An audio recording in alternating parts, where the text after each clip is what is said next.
नमस्कार. आज आपण बनवूया पावभाजी. तर पावभाजीसाठी प्रथम फ्लॉवर बारीक कापून घ्यायची, वाटाणे शिमला मिरची बारीक कापून घ्यायची, कोबी कापून घ्यायचा, बटाटे कापून घ्यायचे. नंतर आता आपण याला एका कुकरच्या भांड्यामध्ये टाकूया. यामध्ये सर्व टाकून घेऊया.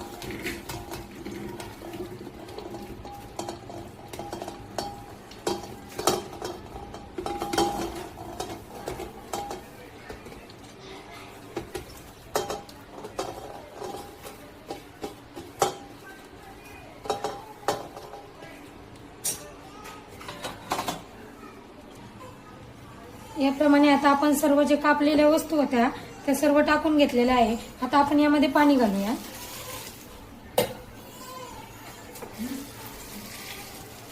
हे बुडेल खाली, पूर्ण भाज्या खाली बुडतील बघा, एवढं पाणी घालायचं त्यामध्ये. आणि नंतर आपण गॅसवर ठेवूया आणि झाकण लावून 7 ते 8 शिट्ट्या होऊन देऊया. आता हे पूर्ण भाज्या सर्व शिजून घेतलेल्या आहे. आता आपण याला स्मॅशरने बारीक करून घेऊया.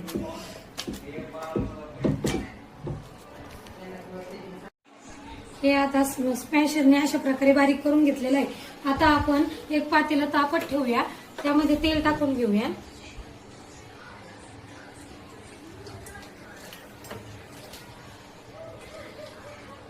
तेल चांगलं तापल्यावर त्यामध्ये मोहरी घालूया,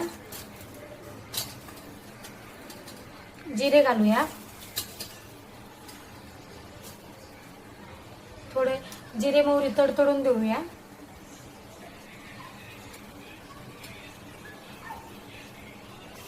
जिरे मोहरी चांगले तडतडलेलं आहे. आता आपण त्यामध्ये लसूण अद्रकची पेस्ट घालून घेऊया.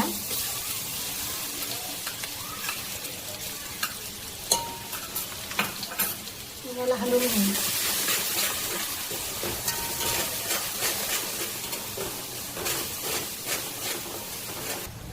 आता लसूण अद्रकची पेस्ट चांगल्या प्रकारे परतलेली आहे. आता आपण हे बारीक चिरलेला कांदा घालून घेऊया.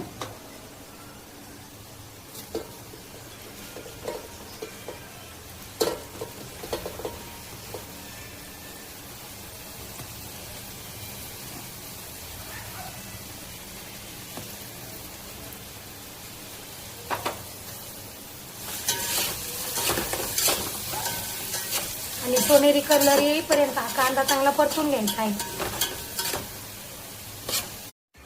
कांदा चांगला सोनेरी रंगापर्यंत परतलेला आहे. आता आपण टोमॅटो घालून घेऊया. बारीक चिरलेले टोमॅटो 5 ते 6 आहेत, हे घालून घेऊया.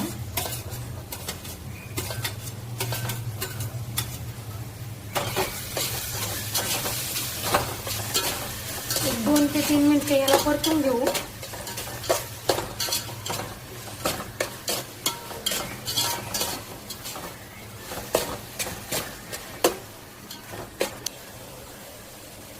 टोमॅटो टाकले, 2 मिनिट परतून घेतलेले बघा. थोडंसं तेल सुटलेलं आहे त्याला. आता त्यामध्ये आपण शिमला मिरची घालून घेऊया.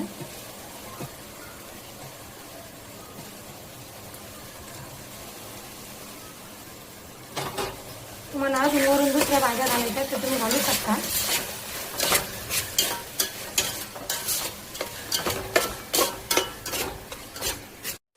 आता आपण हे सगळं तेल सुटेपर्यंत परतून घेतलेलं आहे. आता आपण त्यामध्ये मसाले घालून घेऊया. सर्वप्रथम हळद घालूया, अर्धा चमचा. लाल तिखट घालूया. तुम्हाला हवं असेल कमी जास्त तुम्ही तिखट करू शकता. घरचा घरगुती मसाला घालूया, अर्धा चमचा. काश्मीरी मिरची पावडर घालूया आणि एव्हरेस्टचा पावभाजी मसाला घालून घेऊया.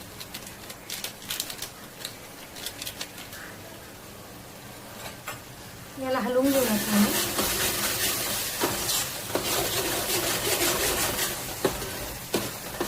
आणि एक 5 मिनिट पुन्हा याच्यावर बारीक गॅसवर झाकण ठेवून घेऊया. आता चांगलं तेल सुटलेलं आहे. आपण त्यात चवीनुसार मीठ घालून घेऊया आणि नंतर याला हलवून घेऊया. आता यामध्ये आपण जे बारीक शिजून घेतलेल्या भाज्या बारीक केलेल्या हे घालून घेऊया.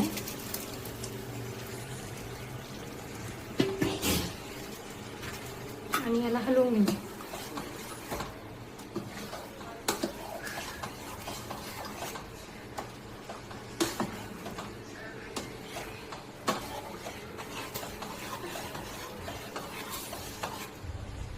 आता आपण याच्यामध्ये हवं तेवढं आपल्याला घट्ट पातळ त्याप्रमाणे पाणी घालून घेऊया. तुम्हाला जसं पाहिजे घट्ट तर घट्ट, पातळ पाहिजे असेल तर तुम्ही तसं पाणी घालू शकता. आणि याला चांगली उकळी येऊन देऊया. आता याला छान उकळी आलेली आहे. आता आपण यावर बारीक चिरलेली कोथिंबीर घालून घेऊया आणि त्याला हलवून घेऊया. आपली पावभाजी तयार आहे. आपण पावासोबत किंवा चपाती सोबत सुद्धा तुम्ही सर्व करू शकता. अशा प्रकारे आपण पावासोबत पावभाजी सर्व करूया. रेसिपी आवडल्यास लाईक करा आणि सबस्क्राईब करायला विसरू नका. धन्यवाद.